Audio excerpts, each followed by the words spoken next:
Hai sahabat semua, kita masih berjumpa lagi dalam perbincangan dengan Mbak Dr. Maria Teresia Widyastuti tentang berpikir kritis. Sebetulnya bagaimana peran orang tua terhadap pengembangan berpikir secara kritis ini, Mbak Widya? Nah, seperti di sesi sebelumnya ya, yang saya lihat orang tua itu nggak boleh menyerahkan sepenuhnya kepada sekolah untuk pendidikan critical thinking ini. Berpikir kritis nggak bisa gitu. Karena sebenarnya berpikir kritis ini itu adalah pegangan salah satu dalam life skill yang penting. Nah, karena kalau sekolah itu bisa ditahu kurikulumnya. Kita waktu masuk sekolah ini kurikulumnya ini, metodenya nanti ini, pelajarannya ini, bukunya ini. Tapi yang namanya hidup kita nggak tahu. Yang namanya hidup itu kurikulumnya nggak jelas, bisa aja terjadi perubahan yang banyak seperti apa, nggak bisa. Sehingga peran orang tua di sini adalah dia memberikan tools dan stimulus. Tools kepada anak-anak, toolsnya apa? Sederhana kayak itu, bagaimana membuat anak-anak kaya untuk bertanya. Terus memberikan stimulus. Sebenarnya Tuhan tuh udah sediakan kita untuk berpikir kritis. Ada di masa-masa tertentu, anak-anak umur 2-3 tahun ya, 4 tahun tuh bawel banget. Mah, ini kenapa? Kenapa? Kok bisa gini? Kenapa? Itu sebenarnya masa dia sudah mulai untuk berpikir kritis. Tapi kadang-kadang orang tua mungkin capek, mungkin apa, udah bawel banget sih itu apa? Orang tua sekarang lebih parah lagi, dikasih lah gadget, gitu ya, gadget, handphone atau apa. Jadi dikasih supaya diem. Padahal pada saat itu adalah momen di mana golden age-nya anak untuk berpikir kritis. Nah, kita harus kasih stimulus. Jadi kalau anak kita tanya, ya mungkin dia mesti jawabin. Itu peran orang tua. Terus kemudian kita itu kalau untuk yang dari sudut skill untuk bertanya, tapi dari sudut seeking information kita yang mesti bawa ke hal-hal yang sederhana, ke museum itu bisa jadi, atau mencari sesuatu yang buku, toko buku, atau apa. Jadi seeking information itu peran orang tua penting sekali. Hal yang kayaknya mendasar banget ya, tapi penting. Terus satu lagi keterlibatan, misalnya gini, tentang sopan santun itu juga terkait dengan critical thinking. Misalnya, ada eyang atau kakek neneknya di rumah. Terus kita yang ngasih stimulus dia, kamu deh yang gandeng eyang itu udah tua gitu, kamu gandeng. Emang kenapa harus digandeng? Kita menghargai orang tua, jagain dia, itu tugas kita yang muda. Nah, itulah stimulus dan value-value yang diajarkan ke anak. Karena value itu terkait dengan critical thinking. Jadi kira-kira besar ya peran orang tua di dalam menanamkan cara berpikir kritis ini kepada anaknya ya.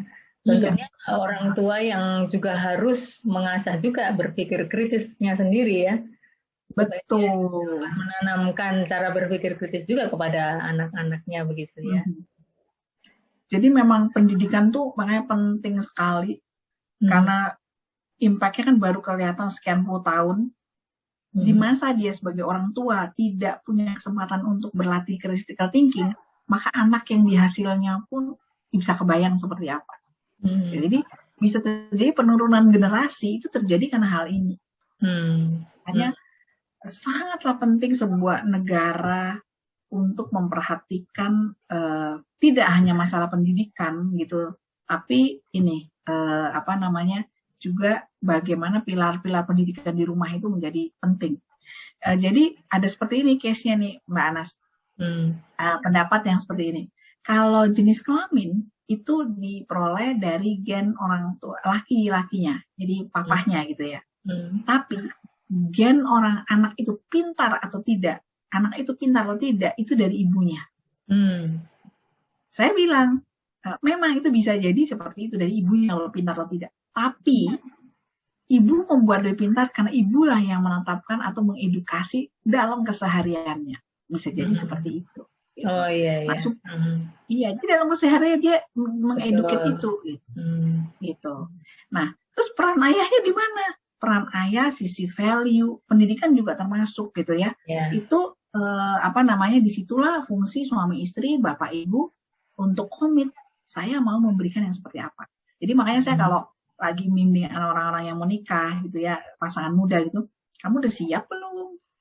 Nikah tidak sekedar nikah, tapi nikah itu mempersiapkan satu generasi yang baru ketahuan 20 tahun kemudian. Apa impact kamu terhadap anak yang baru ketahuan 20 tahun kemudian. Gitu. Itu sih kira-kira. Jadi sebenarnya kalau ditanya lagi, lebih besar mana sih peran orang tua atau guru di dalam pengembangan critical thinking ini, Mbak Widya? Nah, kalau dilihat dari guru atau orang tua, sebenarnya dari jamnya anak bersama siapa lebih banyak gitu ya. Dari jamnya anak pasti lebih banyak bersama orang tua. Tapi kalau jawabannya, aduh saya kerja juga gitu. Berarti orang tua bertanggung jawab untuk menyediakan pengganti dari jam kerjanya dia itu. Berarti sistem di dalam rumah yang harus disediakan orang tua. Sistemnya seperti apa sehingga anak tetap tereducate. Misalnya hal-hal kecil, habis makan, gini, makan doa. Sebelum makan doa dulu, sudah makan doa. Nah, itu adalah sebuah sistem yang diterapkan, peraturan, rules, value yang diterapkan oleh orang tua, sederhana gitu. Tapi penting, kesannya cuma doa, tapi itu penting sekali karena itu disiplin. Nah, terus kemudian habis makan, cuci piring sendiri, itu disiplin. Orang tua tahu kok, orang tua dua-duanya kerja. Nah, itu sebuah sistem yang ditinggalkan, tapi anak tetap harus jalanin itu. Nah, gitu. Jadi, itu salah satu contoh yang sederhana. Banyak hal lain yang bisa di ini, tapi peran utama adalah orang tua. Karena guru punya keterbatasan. Guru itu mungkin bisa 20 murid dia perhatiin gitu kan. Sedangkan kalau anak kan kita 2, 3, jarang yang anaknya 10 lah zaman sekarang gitu kan. Jadi harusnya kita yang lebih concern sih gitu orang tua gitu. Jadi memang penting ya untuk orang tua memiliki kesadaran untuk bisa mendidik anaknya, termasuk juga pendidikan critical thinking ini ya kepada anaknya. Iya, betul. Lalu ada pertanyaan lagi, sebetulnya critical thinking ini bisa dipakai atau digunakan di bidang atau dunia apa saja, Mbak? Critical thinking itu bisa dipakai di bidang apa saja, sepanjang dia hidupnya, itu bisa banget. Baik dalam kehidupan keseharian di rumah yang terkait dengan relasi sesama manusia, baik mau tatanan yang lebih besar di keluarga tadi ya, menjadi keluarga, lebih besar lagi di dalam organisasi masyarakat, baik untuk pekerjaan ataupun masyarakat sekitarnya, bahkan dalam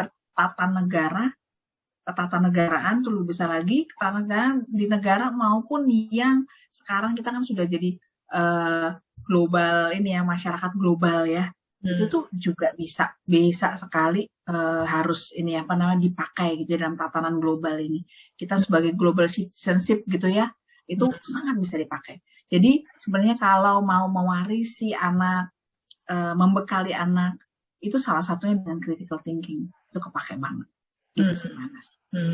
Sangat luas sekali ya manfaatnya di dunia ya. Oke, Mbak Widya.